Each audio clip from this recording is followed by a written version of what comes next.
بسم اللہ الرحمن الرحیم۔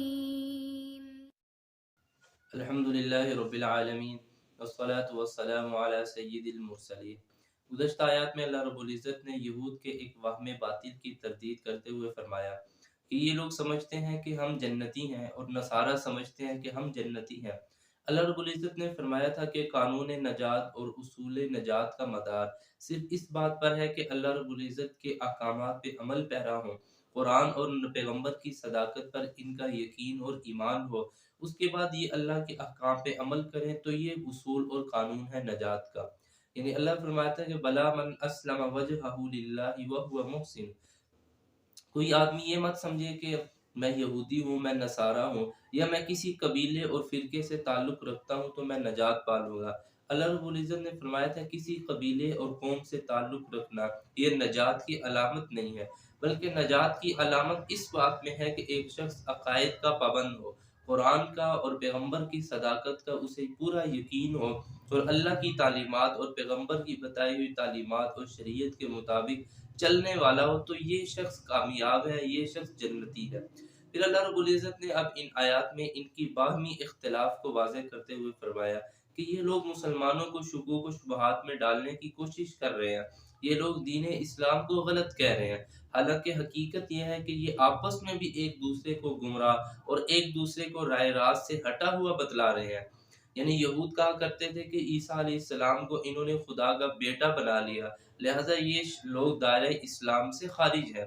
اور نصارہ کہتے تھے کہ ان لوگوں میں سے بعض نے عزیر کو اللہ کا بیٹا بنا لیا، اور ان میں سے بہت سے لوگوں نے انبیاء کو قتل کیا، حضرت موسیٰ علیہ السلام کو ایذا اور تکلیفیں دی، تو یہ ان پر الزام لگا کر کہتے کہ یہ لوگ دائرہ اسلام سے خارج ہیں۔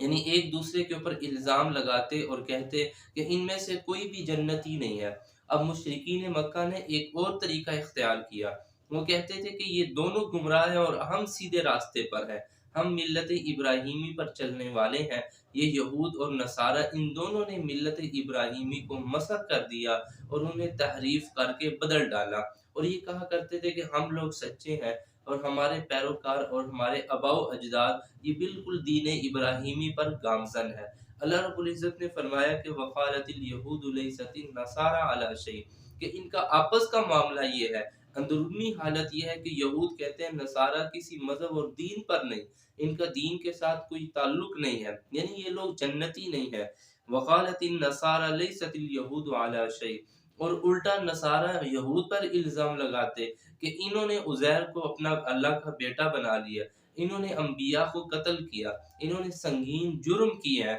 لہٰذا ان کا مذہب اور دین کے ساتھ کوئی تعلق نہیں ہے، انہوں نے اپنی کتاب تورات کے ساتھ تحریف اور ناانصافی کی ہے، لہٰذا یہ شخص جنت کے مستحق نہیں ہے۔ یعنی یہ دونوں گروہ آپس میں ایک دوسرے کو جنت سے نکال کر جہنم میں داخل کرنے کی کوشش کیے جا رہے ہیں۔ اللہ رب العزت نے فرمایا کہ ایک تیسرا گروہ ان دونوں کو جنتی ہونے سے نکال کر یہ کہتا ہے کہ یہ آج لوگ جہنمی ہیں، ہم لوگ جنتی ہیں، اور وہ مشرکین مکہ تھے جو کہتے تھے کہ ہم تو ملت ابراہیمی پر ہیں، ہمارے آباء و اجداد دین ابراہیم اور دین حنیف پر گامزن ہیں، اور یہ لوگ جو ہیں یہ جہنم کے راستے پر چلے ہوئے ہیں۔ اللہ رب العزت نے فرمایا کہ وَهُمْ يَتْلُونَ الْكِتَابَ،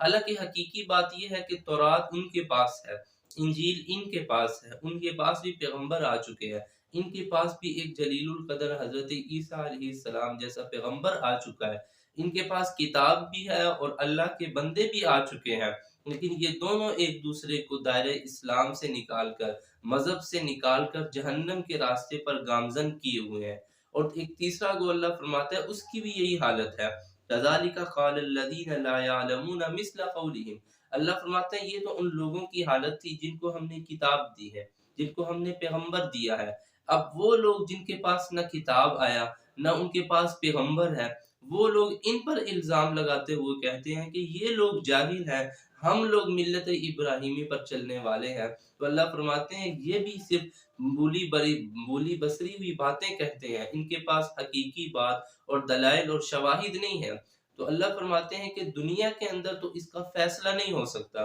کیونکہ یہ ایک دوسرے کو ماننے والے نہیں ہیں، ایک دوسرے کے ساتھ مل بیٹھ کر معاملے کو سلجھانے والے نہیں ہیں۔ اب کل قیامت کے دن ہی اللہ رب العزت اس بات کا فیصلہ فرمائیں گے کہ کون سچ تھا، کون حق پر تھا اور کون باطل پر تھا۔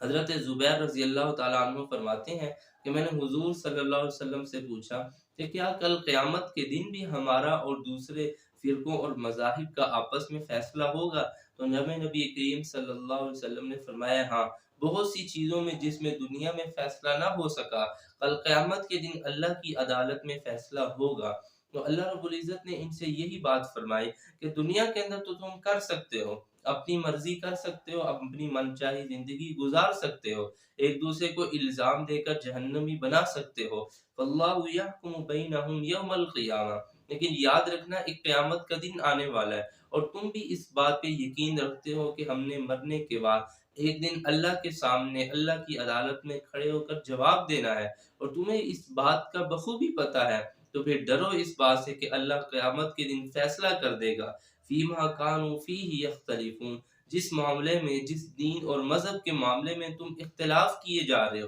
حالانکہ تمہاری کتابوں میں پیغمبر کی سچائی ہے، تمہاری کتابوں میں پیغمبر کے اوصاف ہے، بلکہ اس سے بڑھ کر پیغمبر کے اصحاب کی بھی مثالیں موجود ہیں، پیغمبر کے اصحاب کی بھی صفات موجود ہے، جیسے حضرت سلیمان فارسی رضی اللہ تعالیٰ عنہ نے، وہ فرماتے ہیں میں نے حضور صلی اللہ علیہ وسلم کی نشانیاں اور آپ کے اوصاف پہلی کتابوں میں پڑھ چکی تھی، میں ان سے بخوبی واقف تھا اور میں مختلف قسم کے راہبوں اور پادریوں سے ہوتا ہوا جناب نبی کریم صلی اللہ علیہ وسلم کی خدمت اقدس میں پہنچا، چونکہ ان کی عمر بہت دراز تھی، کم و بیش تقریباً 250 سال بتلائی جاتی ہے، تو کیونکہ یہ بہت سے علماء سے، راہبوں اور پادریوں کے پاس رہ چکے تھے اور یہ ساری آسمانی کتابوں کی معلومات سے واقف تھے، تو انہوں نے فرمایا کہ میں نے حضور صلی اللہ علیہ وسلم کی آج سے کئی سو سال پہلے جب یہ باتیں سنی تھی کہ ایک پیغمبر آئے گا، وہ صدقہ کو قبول نہیں کرے گا، وہ ہدیے کو قبول کر لے گا اور اس کے کمر کے پیچھے ایک مہر نبوت ہوگی جو واضح علامت ہوگی کہ یہ آخری پیغمبر ہے، تو وہ فرماتے ہیں کہ میں نے اسی بات کو جانچنے کے لیے جب حضور اقدس صلی اللہ علیہ وسلم کی خدمت میں پہنچا تو میں نے آپ کو صدقہ پیش کیا، آپ نے فرمایا کہ ہمارے اور آل محمد کے لیے صدقہ لینا جائز نہیں ہے، ہم صدقے کو قبول نہیں کر سکتے، تو پھر فرماتے ہیں کہ میں ایک دن ہدیہ لے گیا آپ کی خدمت میں اور فرمایا کہ حضور اسے قبول فرما لیجئے، آپ نے بخوشی اسے قبول کر لیا، اور پھر فرماتے ہیں میں نے تیسری علامت بھی مہر نبوت دیکھی تو مجھے یقین ہو گیا کہ یہ وہی پیغمبر ہے جس کی سابقہ کتابوں کے اندر اوصاف موجود ہیں، علامات اور نشانیاں موجود ہیں، تو اللہ فرماتے ہیں سب کچھ موجود ہونے کے باوجود اگر تم نہیں مانو گے تو کل قیامت کے دن اللہ اس کا فیصلہ کر دے گا اور تمہارے لیے جنت کی بجائے جہنم کے دہتے ہوئے انگارے ہوں گے، لہذا آج وقت ہے سمجھ لو، نہیں سمجھو گے تو اپنے لیے عذاب کا مستحق خود اپنے آپ کو ٹھہراؤ گے۔ اللہ تعالیٰ ہمیں سمجھنے کی توفیق عطا فرمائے۔ وآخر دعوانا ان الحمد للہ رب العالمین۔